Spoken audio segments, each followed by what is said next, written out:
la parole à Monsieur Luhan.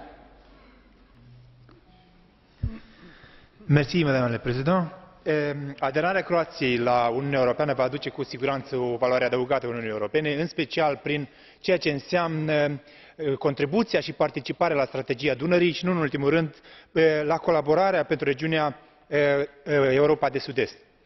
Aș vrea să fac câteva observații legate de evoluțiile viitoare ale Croației și aș vrea să sugerez 1. Să utilizeze în continuare fondurile IPA, fondurile de coeziune și fondurile structurale.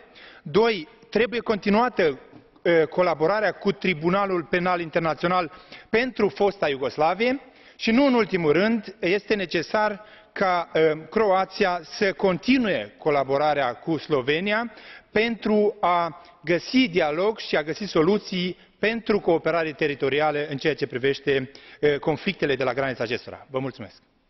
Merci, Monsieur Luhan. La parole est à Madame Korhola.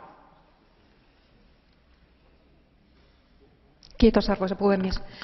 Kannatan periaatteessa Kroatian jäsenyyttä, mutta sen taloustilanne on kuitenkin erittäin vakava, eivätkä uudistukset voi loppua, kun Kroatiasta tulee EU-jäsen.